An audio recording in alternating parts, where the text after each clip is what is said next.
Student Talk APUSH. We have a new video today. It's the bee's knees by the big cheese himself, Mr. Linegar.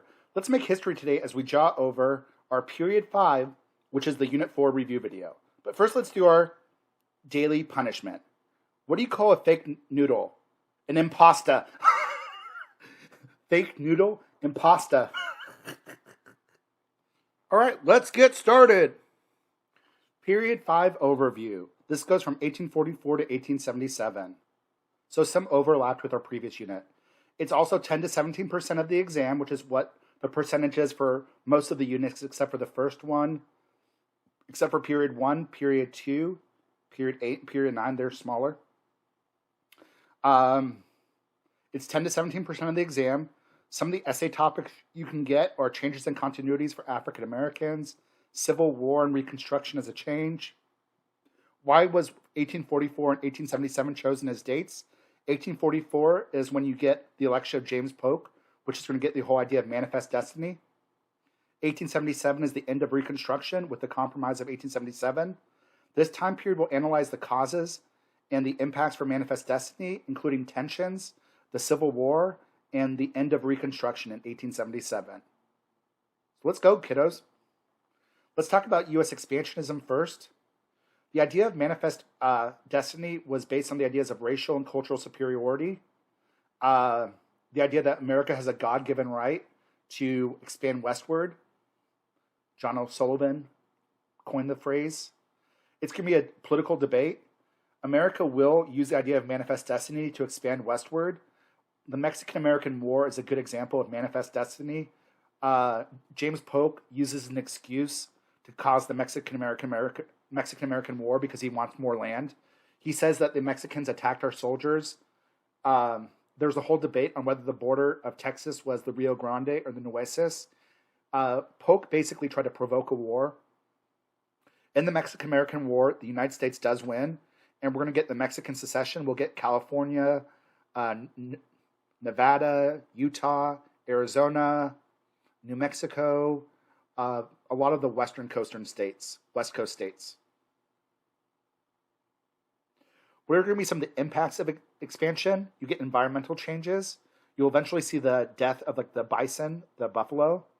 You'll get settlement on Indian lands. This will eventually lead to the last Indian Wars after the Civil War.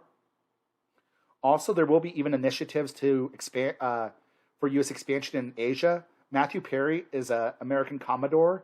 He lands in Japan and tells the Japanese they have to trade with America, or he threatens to attack their capital.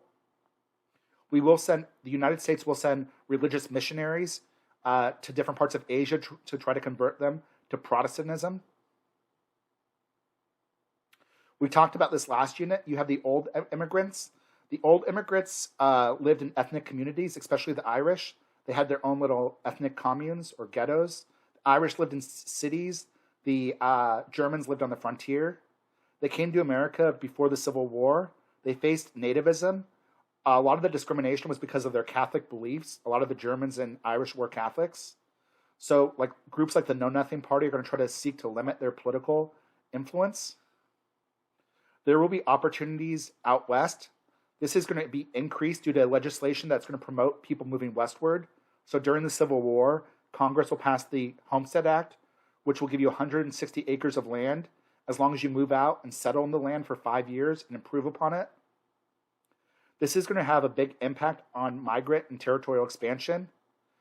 There will be conflict with the Hispanics and the natives. A lot of the Hispanics, the Spanish people, and the Mexicans will have their land taken from them, even though they owned it. There will be attacks against the Native Americans, which we'll talk about next unit. So, for example, the Sand Creek Massacre was when the Colorado militia attacked the Cheyenne Indians, killing over 100, mostly women and children. America does a lot of this. We also have the Wounded Knee Massacre, which we'll talk about later on, which was the Ghost Dance. Probably one of the only big victories the Native Americans have during this time is the Battle of Little Bighorn, Custer's last stand, where the Native Americans attacked and killed Custer and his men. But what you're seeing in this time period and next unit as well is the Native Americans are being pushed out of their land, and they are going to be pushed into reservations. So like we said, there will be new legislation that's going to promote national development. The Homestead Act, 160 acres of land, westward settlement. The Morrill Land Grant was sold land, and it provided money for colleges like Texas A&M. There are going to be abolitionism. Abolitionism becomes a bigger deal in the 1850s. It was a small portion of the North, although they were highly visible. There was many methods they used against slavery. So like they could be very fierce arguments, like William Lloyd Garrison, the liberator. He's the one that burned the Constitution. Helping runaway slaves like Harriet Tubman. John Brown does a raid on Harper's Ferry in 1859 to try to lead a slave rebellion, which frightens the South. How is slavery going to be defended in the South? John C. Calhoun is going to argue that slavery was a positive good. There's racial stereotypes like minstrel shows, Jim Crow shows, which did stereotypes of African Americans as kind of like ignorant people, which is racist and horrible. Also, there was people like Fitzhugh who argued that the North basically had slavery. They had wage slavery with their factories, and the North was hypocritical. There are going to be some compromises because there's still a huge issue of slavery early on in this unit. So after the Mexican-American War, we have a whole issue because gold's discovered in California. Now California has enough people to become a state. And what happens is California wants to become a free state. This upsets a lot of Southerners because they don't want there to be another free state. Also, David Wilmot proposed the Wilmot Proviso, which would have said there would have been no slavery in the land we got from the Mexican-American War. It looks like there might be a civil war in this time. It looks like the country might break apart. But what's going to happen is there's going to be a compromise by Henry Clay. This is right before he dies. Rest in peace. What they say is going to happen is there's going to be popular sovereignty in parts of the Mexican secession, specifically in Utah and New Mexico and Arizona. They could decide on whether to have slavery or not. There'll be a more strict fugitive slave law. Slave trade in Washington, D.C. will be abolished. California is going to be admitted as a free state. Texas will be paid money to give up claims to some of the bordering lands because Texas claimed to own basically everything. What is going to be the impact of this compromise? The North is going to detest the fugitive slave law.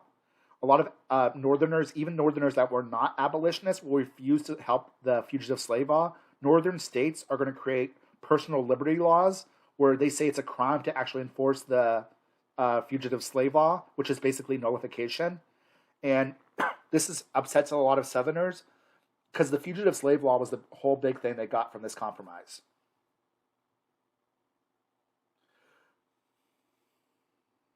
The next big thing that's going to happen is the compromise of KansasNebraska Act, the KansasNebraska Act. This is when Stephen Douglas, right here, is going to try to he wanted to build a railroad through the Nebraska Territory. There was a lot of anger between Northerners and Southerners, so he tries to create another compromise like Henry Clay did. By this time, Henry Clay is dead, but the KansasNebraska Act is going to overturn Henry Clay's previous compromises. Stephen, why are you overturning my compromises, bro? What he said is that there would be popular sovereignty, which means the people can vote on whether they want slavery or not in Kansas and Nebraska. The idea would be that Kansas would be a slave state and Nebraska would be a free state. This overturns the Missouri Compromise. What's going to happen is both Northerners and Southerners are going to move to Kansas. They're going to start fighting and killing each other. This is bleeding Kansas.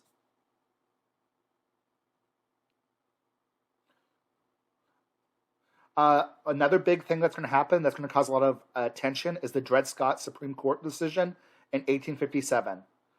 In 1857, the Supreme Court is going to seek to settle slavery question in the territories. Dred Scott was a slave that went to a free area. He's going to sue for his freedom, that since he was in a free area, he should be free. The Supreme Court will rule that African Americans are not citizens and they cannot sue in court. Slaves were property and cannot be taken without due process. The Missouri Compromise was unconstitutional, and Congress cannot regulate slavery in the territories. The North is going to be furious. It's going to increase tensions between the North and the South. Even Stephen Douglas Stephen Douglas does not like this decision because it goes against his whole idea of popular sovereignty. He's going to go against this decision, and this is going to divide the Northern and the Southern Democrats. Out of the Kansas-Nebraska Act and the Dred Scott decision, you're going to get the Republican Party.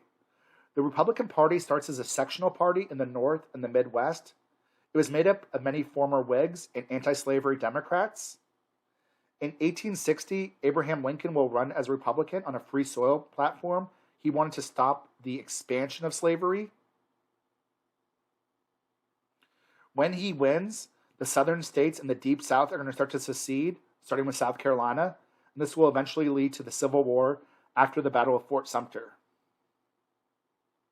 So let's talk about the Civil War, kiddos. The North and the South will both mobilize their economies and societies for the war effort, even in face of opposition. Both will institute a draft. Lincoln will suspend habeas corpus in Maryland, and he'll arrest people without trial. This is why some people thought he was a dictator. After the Battle of Antietam, Abraham Lincoln will issue the Emancipation Proclamation, which is going to change the purpose of the war. It's no longer meant to just preserve the Union, but now to end slavery. This says that any slaves that were in states that were resisting were free. It still made this, it's still like, even though the Emancipation Proclamation is super important, the slaves are the ones that have to do all the work. The slaves are the ones that need to escape from the southern states and run to the north. So what this Emancipation Proclamation does is it says if you're brave enough, you can get your freedom. But it doesn't free any slaves in the border states because Lincoln wanted to keep them loyal. It only frees the slaves in the states that were rebelling. This will help keep Europe out of the war. African Americans will start to fight in the Union Army. It can be compared with the Gettysburg Address. In the Gettysburg Address, Abraham Lincoln talks about the whole new birth of freedom. Why did the North win the Civil War? They did have good military leadership over time. It took them a long time to find their best generals, but they did find Ulysses S. Grant, William Tecumseh Sherman. They did have an effective strategy, which will take a while to work, but it will. They do the Anaconda Plan, where they basically try to choke the South. They blockade the southern ports, and they're going to take control over the Mississippi River. They have key military victories in Antietam, Gettysburg, Vicksburg. They had much more greater resources. Like 90% of the factories were in the north. I think it's actually more than 90%. They had around 60 to 70% of the population. They had 95% of the factories, like 90% of the railroads, much higher resources. And eventually the North in 1864, 1865, under like people Sherman, are going to adapt the whole idea of total war, and they're going to try to destroy the Southern environment and infrastructure. This is when Sherman does the March to the Sea to really destroy the South's ability to fight. And because of this, they'll win the Civil War in 1865. Let's talk about Reconstruction now. Reconstruction does happen. At the very end of the Civil War, the 13th Amendment is going to abolish slavery. After the Civil War, there's going to be drastic social and economic changes. However, after the Civil War ends, a lot of white Southerners try to introduce sharecropping, where the blacks are tied to the land and they can't leave without permission. And basically, sharecropping is a way of them trying to keep slavery. A lot of the radical Republicans were unhappy about at the end of the Civil War, and they wanted to punish the Southerners. They were especially unhappy that the Southerners were passing like Jim Crow laws and black codes. So there's going to be a clash in Congress between the radical Republicans and those that wanted to be more lenient to the South, like Andrew Johnson, who was the president after Abraham Lincoln was assassinated. Eventually, Johnson will be impeached, although he'll fall one vote short of actually being convicted. A lot of former slaves and African Americans will gain political opportunities in Reconstruction. Hiram Revels will be the first African American to be elected to Congress. By the 1870s, the North's resolve in Reconstruction is going to start to wane. The Ku Klux Klan was formed. Even though there were laws that were meant to stop the Ku Klux Klan, there was a lot of violence and terrorism against African Americans and whites that supported African Americans in the South. In 1877, there was an election, and they didn't know who won the election. The Republican candidate, Rutherford B. Hayes, is going to given to the Democrats. He says, if you let me win this election, I'll pull out all soldiers from the South. Of course, once he pulls out the soldiers from the South, they're going to install Jim Crow laws. They're going to enforce sharecropping. They're going to get rid of and make sure that no blacks can vote, like literacy tests, poll taxes. The KKK will run wild. Hayes will become president, but he does this by sacrificing the rights and dreams of African Americans. Let's talk about some of the constitutional amendments during this time. The 14th Amendment is going to provide citizenships for African Americans. The 15th Amendment gives suffrage for all men, African American men. However, African American rights will be limited during this time. We have segregation, which really is part of the whole Jim Crow Black Codes. We have violence formed by groups like the Ku Klux Klan and the White League. We talked about Plessy v. Ferguson before. Plessy v. Ferguson was the Supreme Court decision that said segregation was okay as long as it was equal, separate but equal. There was local political tactics like poll taxes, literacy tests, and grandfather clauses to prevent African Americans from voting. What was the impact of these amendments on women's rights? There will be a split in the group. Some women were really angry at African Americans because they supported African American suffrage, and they felt like they should have supported the 15th Amendment should have also included women. Elizabeth Cady Stanton and Susan B. Anthony will actually kind of go against Frederick Douglass after this. Because of this, women won't get the right to vote until after World War I.